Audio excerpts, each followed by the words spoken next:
Hi everyone, and welcome back to the Greatness Everyday YouTube channel. In today's video, I'm excited to share with you a few reasons that people don't invest their money. And for me, in my opinion, I believe that investing is the single best way to grow your wealth, to grow your net worth, and ultimately better live out the values that you have. That's what I talk about here on this channel. I make videos that challenge and encourage you to live your greatest life in the areas of mindset, money, and more. So go down, hit the subscribe button, and tap the bell to find out when those new videos come out. Today, specifically in this video, I want you to know that I'm speaking specifically to you. And the reason being is 1, 2, 3, maybe even more of the points that I'm going to talk about here in this video. I've got 5 of them.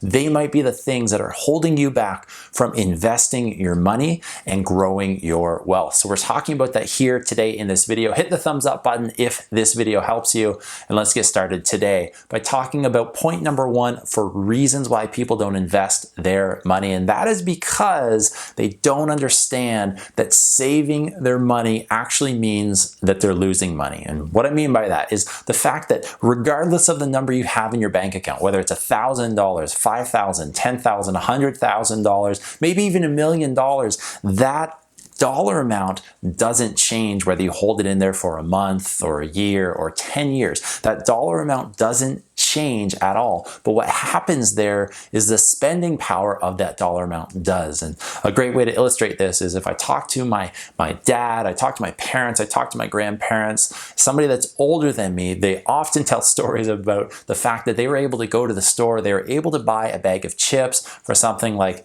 10 cents. And right, the reality is if you walked into a store right now and tried to buy a bag of chips for 10 cents, they'd call security and they'd try to kick you out of there because that's crazy. It would take a couple dollars, if not $5, just for some bags of chips right now. So it's obvious that the spending power of our dollars have decreased over time.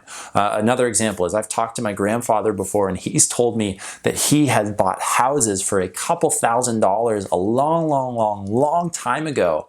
And there's no conversation about that now because you can't even buy a parcel of land for a couple $1,000s, right? In many places at least. So there's an obvious reality that the spending dollar or the spending power of our dollars have decreased over time. And that is due to something called inflation. And it's a term that I'm sure many of you have heard before. And the reality is inflation increases by about 2% on average year after year. So there's no doubt that our dollar spending value has decreased over time. And for me, I look at my life and my example is when I would go ahead and kind of for a couple years before I started investing, the amount in my bank account would often stay the same. It might fluctuate up or down a little bit, but I noticed that for years, it stayed the exact same. And that's because I was solely saving my money. And with inflation, with a few other things that came about there, is my money wasn't growing. And that's ultimately what we want. You watching this video, that's why you're watching this video. We want your money to grow. We want you to be able to understand how to use your money as a tool to better live out the values that you have. And from my experience, when I saved money, it didn't grow. When I started investing money, it grew. And in some cases, which is what we ultimately want here, is it grew in magnitudes of 2 times, 3 times, 4 times, and sometimes even higher than that. So that's a lesson that I've learned, and I'm grateful that I've learned it. And ultimately, you can go ahead, and I believe the best way to beat inflation is by investing your money. So that's why we talk about it for point number 1. Point number 2 is often some of the barriers to holding people back from investing their money is maybe you know someone who's lost money through a bad investment, whether that's in real estate, whether that is in an individual company or a stock, maybe it's starting their own business or something more high risk, right? Investing money is something that if maybe your relationship with money that you've had isn't necessarily your relationship with money. And by that, I mean the fact that we learn a lot through life, but specifically about money through the people that are in our lives, our family, our friends, our coworkers, the media that we watch and consume. Those all go into impacting and developing, creating our relationship with money. So that's one of the challenging pieces that I want to challenge you on right now is what is your relationship with money? And then from there, is somebody else's relationship impacting and influencing the one that you have? So as I said, that relationship is formed by many different things going ahead and contributing to that. And emotionally, we could think about the time that we watched, I don't know, an uncle or aunt, we watched a family member, we watched a friend, somebody that we were close to have a bad investment experience. And as a result of that, maybe we saw the pain that they endured, maybe we saw the struggle that they went through, maybe we saw their attitude towards investments and money change.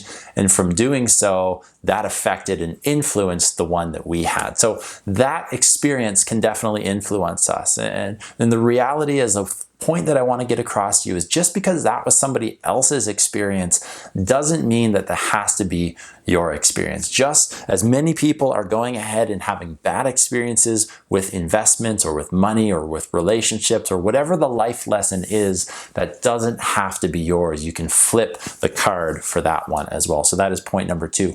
Point number 3 here is maybe you have a scarcity mindset. Right? Mindset is something that I talk about here on this channel because I believe that once you develop and cultivate and create an abundance mindset, or create a mindset that really gets you to where you want to be in life, you can honestly do anything that you want to. And for me, a scarcity mindset around money was something that I had to shake. I had to look at, analyze, ask myself questions like, where does that come from? What resulted in that? And then from there, how do I get rid of it? How do I shed it? How do I move on? Have an abundance mindset. And a mindset where I can understand that even though I have the money that I have, it's gone on and I can do some incredible things with it. So scarcity mindset is one of those things that hold many people back when it comes to their investments. And I understand that because you've gone ahead, you've worked hard for the money that you've gotten, and you want to make sure you can do everything that you can do to protect that, right? I'm not going to get my paycheck and go to a casino, throw it all in on some game and lose it all, right? Just for the possibility that I might get an increase in that, right? The odds definitely aren't in my favor. And a lot of people view investing with that scarcity mindset. And I get that. You might believe that it's not possible to see what some other people have done, that maybe for you, it's not possible. You might go ahead and believe that maybe you don't deserve to be successful when it comes to investing and growing your net worth. You might also believe that if it does grow, you might not be able to manage it properly. And having that scarcity mindset, regardless of what you're going to accomplish there, is something that is holding you back. And there's ways to develop that and to cultivate that as well. And in the end, the point I want to get across is you choose to have a scarcity mindset. And you can also choose to have an abundance one, right? You choose to go ahead and have that scarcity mindset. Yes, people have influenced that, but day after day, moment after moment, year after year, we are choosing that. And we can also choose the opposite. So that's why I'm here making this video, hopefully to kickstart the growth that you might need to go ahead. If this is the point that influences you, to go ahead and influence and change your mindset into one of positivity and into one really of abundance. So that is point number 3. Point number 4 is maybe after all of these barriers that you've gone through, you just don't know how to get started. And trust me, I've been there. I've been there myself. A lot of people that I talk to are there because they say, oh, maybe I want to go ahead and invest. I just don't know how to start, right? There's so many terms that people use. They think that investing is something like day trading, where you've got 5 computer screens in front of you. You're monitoring things. You're on the phone all the time. You're checking updates. You're trading a bunch of times within a day. But that's not what I endorse. That's not what works for me. And for many people, in fact, it doesn't work for them. So you might just not know how to get started. You might not know how much money to go ahead and contribute to. You might not even know if your bank allows you to invest or not. And I get that, right? There's so many different terms, as I said before, that are thrown around. There's so many different types of accounts. And when you start looking into that, you might be overwhelmed with what is the best type of account for your investing goals. You might not understand what to do when you go ahead and it's tax season. What do you do for taxes? Do I even have to do taxes? And all of the questions that come with that. Listen, I get it. I've been there before. I've done that. But one of the things that I've learned is it's not as hard as it seems. And there are people out there that want to help you. There are things that if you have a bank, you can go through your bank, and there are investment opportunities, people that will help you with identifying what the right needs are for your goals that you have. going ahead and seeing the information that they provide is a good thing to do. Going online and checking out on YouTube and different websites some of the services that people offer. There's tons of great free information out there. Maybe it means going to the bookstore and buying a book. There's so many good personal finance books out there that people that really want to see people succeed without asking for anything in return, right? Here on this video, I make these videos free on YouTube. What I do is I ask that you hit the thumbs up button and you share these videos with people that you know they're going to help, right? I don't ask for you to put a membership in. I don't ask for you to pay me any money or anything like that. It's something that I want to see people's lives changed because I've experienced the growth that comes with it. So that is point number 4. And then after all that, right? You've gone ahead, you've gotten over those barriers. You've really figured out what it takes to go ahead and get started, what types of accounts to open up, etc. What you need to do is the other thing that might be holding you back is in the end, you might just not have a plan. Or if you have a plan, you might not have a good one. And I've read about people, I've heard about people that have gone ahead, they've opened their investments accounts, they've went ahead, they've put money regularly into their investment account, maybe every month, every 2 weeks, or a lump sum. And then from there, they didn't invest in anything because they didn't have a plan. They thought that it just meant going ahead and putting your money into your investment account meant they were investing, but really they didn't have a plan of what stocks to purchase. Were they going to buy individual stocks? Were they going to buy ETFs? Were they going to go ahead and diversify into something like real estate or buy a physical commodity like gold or silver? Were they going to go ahead and do something a little bit more high risk like cryptocurrency or international trading, right? Forex trading. There's a lot of different things that you can do there.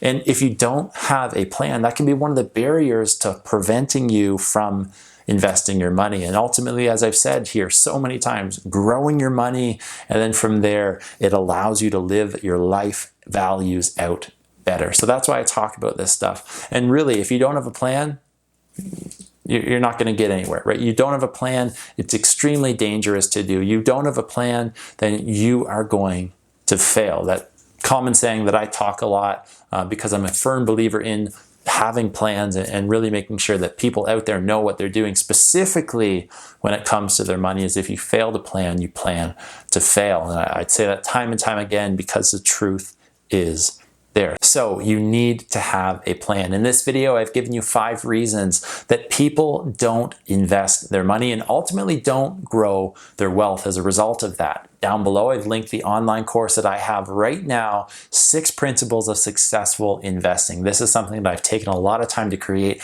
I really believe it's going to help you develop the right mindset that you need to become a successful long-term investor and really come up and create the plan that is going to make that happen. If you've got any questions, drop them down below. Hit the thumbs up button and remember, subscribe if you want to find out when videos come out related to mindset, money, and more. Thanks for watching this video. Remember, choose greatness every day, and I'll see you next time.